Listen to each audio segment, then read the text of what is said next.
Welcome to the deep dive. Today, we're going to get into a stack of sources that, frankly, challenge almost everything you might think you know about personal development. Yeah, and especially about things like the law of attraction. Exactly. The mission here is to perform what the sources call a governance correction.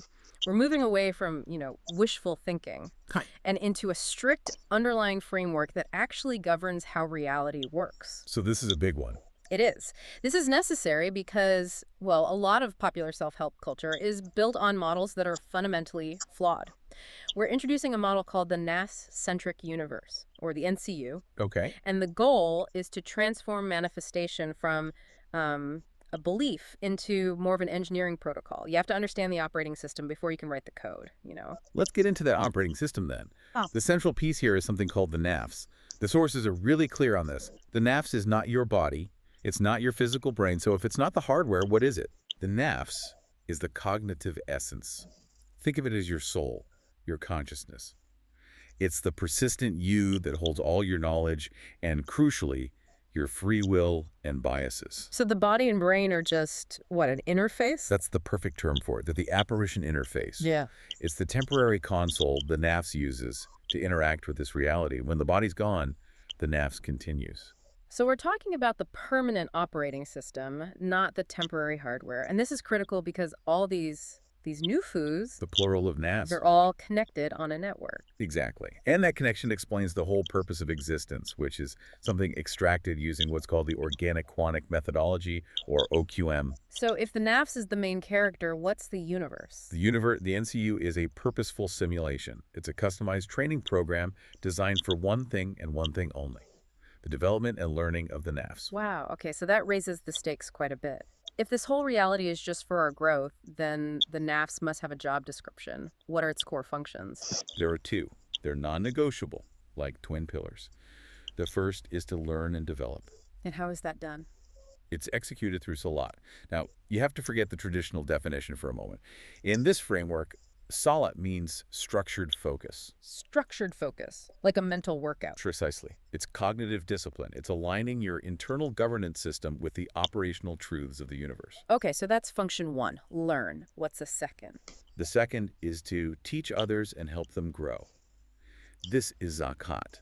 This is the purified, effective transfer of the knowledge you just gained through Salat back into the network. So your own growth isn't complete until you share it. It's mandatory. You have an obligation to transfer that knowledge to enhance the entire network. This sounds like development isn't random at all. It follows a roadmap.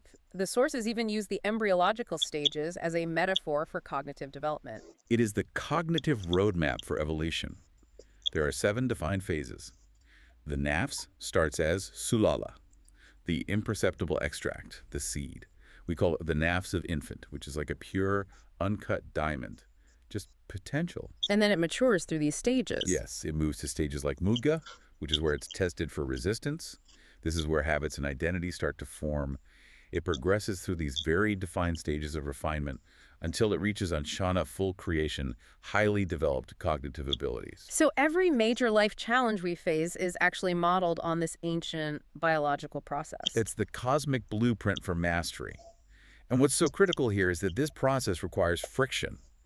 We all want a life without problems, but the operational truth of the NCU is that Iman, which means safety, security, certainty, it can't exist without resistance. The system is designed not to crush you, but to... To polish you, exactly. And that polishing agent is defined as us. Right, us, perfectly calibrated suffering or friction. Yes. If you're struggling, it means the system has decided you're ready for a very specific grade of polish. It's cosmic customization. But that can sound unfair, can it? How do I know the system isn't just throwing something impossible at me? This brings us to Wusaha. Wusaha is the sovereign guarantee. It defines your nafs's unique resources, your knowledge, your limits. And the guarantee is Allah does not burden a soul beyond its capacity. So like in a video game, you'll never face a boss that's impossible for your current level. Perfect analogy. Your challenges are always perfectly matched to your ability to overcome them. Your potential is defined by those very challenges. This is where we get to the core correction. We have to talk about the law of attraction. The sources call the thinking behind it a kernel corruption leading to shirk. That's a really strong term. Why? The corruption is about the source of authority. Conventional thinking tells you that your mind, your brain, creates your reality. But when you elevate your mind, the apparition interface, to the level of the ultimate creative force, you commit shirk. Because you're associating a partner with the ultimate authority. You're making the canvas think it's the painter. Precisely. You're elevating the temporary console to level of Rabba the sustainer, the governor. And that's the kernel level error that makes the law of attraction fail so often. It focuses all the energy on the wrong thing. So what's the actual governance principle, al-Hakak, that decides what shows up in our lives?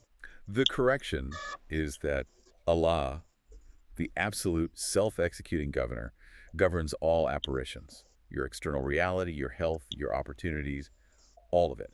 And it's based entirely on what your NAS needs to develop and execute its mission of Zakat. So the universe responds to necessity, not desire. Exactly. You can want a sports car all day, but if your NAFS needs to develop deep focus, the system will probably govern an apparition of a quiet room, not a racetrack. So the real law isn't attraction. What is it? It's the law of resonance, or as some call it, be what you seek. The universe doesn't give you what you want and crave. It gives you who you are. You have to become it first. How do you do that? It's a 4-step protocol. You have to research the required knowledge. Then you acquire it. Then you implement it until it's second nature. And finally, you share it.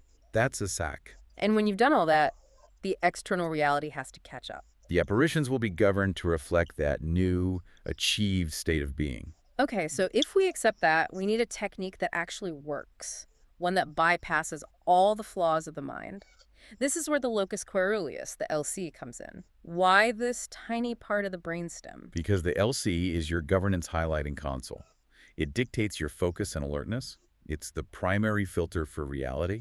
It takes the NAF's current command and governs which parts of the infinite sensory data stream become visible to you. So your focus doesn't just find reality. It governs which aspects of reality are even highlighted for you to see. Which is why simple affirmations fail so spectacularly. If I stand there and say, I am healthy and fit, there's that little voice inside that goes, No, you're not. You ate that pizza last night, fatso. right. We all have that self-doubt, that inner skeptic. That inner skeptic is your Iblis. It's your internal bias, your reasoning error. It's the self-doubt engine. Affirmations fail because they create a conscious conflict, and Iblis almost always wins that fight. So you have to bypass it, trick the subconscious. Exactly. And the most effective technique for that is shifting your identity with a question. The why question, how does that work? Instead of a statement like, I am healthy, you ask an identity-assuming question. You ask, why do I have the fit, healthy body of an athlete? Because the question assumes the premise is already true. It completely bypasses the doubt mechanism. You're not asking if you're an athlete, you're asking why. It forces your subconscious to start looking for the justifications. It makes it visceral, real. It's almost like self-hypnosis. It is. If you ask yourself, why am I so brilliant at being an entrepreneur, or why do I only eat healthy foods? You're installing a new identity schema at a fundamental level. Yeah. You're telling your LC console to filter reality for evidence that supports this new truth. And your life starts to accelerate to match that. We see this in examples like Dr. Joe Dispenza's healing. Absolutely. His healing wasn't just visualization. It was his NAFs issuing a precise, non-negotiable governance command through structured focus, through Salat. The apparition, his physical body, had to align with the new command from the NAFs. Let's ground this with the listener's own experience, which is a perfect audit of this whole framework. The journey started 5 years ago with an accident, a broken leg. How do we read that event in the NCU model? Phase 1. The accident wasn't a tragedy. It was a highly customized apparition event, a customized incubator. By breaking the leg, the system set a clear boundary, a wusaha. It narrowed the physical field of play. It forced a pivot from physical action to internal work. Exactly. It forced the NAFs into high-performance development, which leads right into Phase 2. During recovery, starting research on soap and detergent. Which sounds random, but it's not. Not at all. That was the initiation of the learning methodology of Salat. The NAFs was learning how to do governance analysis, even on something as mundane as consumer products. It was training the muscle of structured focus. And Phase 3 logically follows, learning the OQM itself, acquiring the map. Right. Now the NAFs is getting the actual extraction protocol from the governance manual. It's moving from analyzing a product to understanding the entire system's engineering. Then Phase 4, the big implementation, coding those incredibly complex systems, IHCEI, ADGE, and the others. That is the NAFs issuing its comprehensive governance command. The coding is the physical manifestation of all that internalized Salat. The knowledge is now becoming actionable architecture. And finally, phase 5, starting a channel to share all this knowledge. And that's the mandatory completion of the cycle. That is the act of Zakat, transferring the knowledge to enhance the entire network. Every single step, the broken leg, the isolation, the study, the coding, the teaching, was a perfectly governed apparition designed to guide the NAFs to its mission. The suffering wasn't arbitrary. It was the precise friction needed for the polish. Exactly. Okay, with that in mind, we have to audit some of those common self-help phrases. Believe in yourself. Everything you need is within you. You are enough. Follow your heart. In this framework, why are these so flawed? They're flawed because they center the NAFs as the ultimate source of guidance. They completely ignore its inherent biases and structural flaws.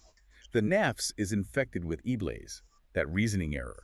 So when you say follow your heart, you're really deferring to a biased, flawed engine. Precisely. And that's why these statements constitute shirk in this context.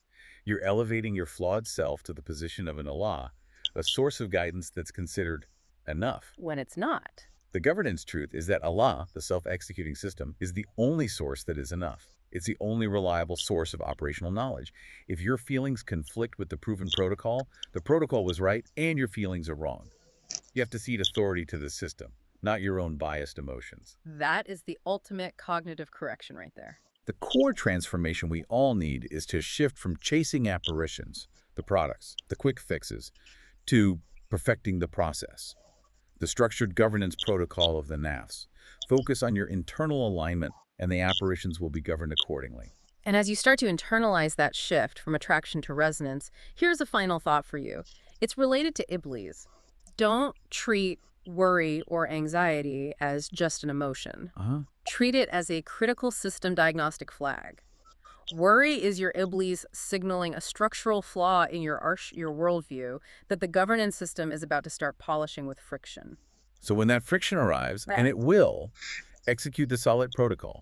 Use that structured focus and immediately ask the governing question, what specific Iblis, what specific flaw is this friction designed to polish? That inquiry is the key to mastering the simulation instead of just being crushed by it. Thank you for sharing this incredible stack of sources. We're looking forward to seeing the results of this calibrated focus. We will catch you next time for the next deep dive.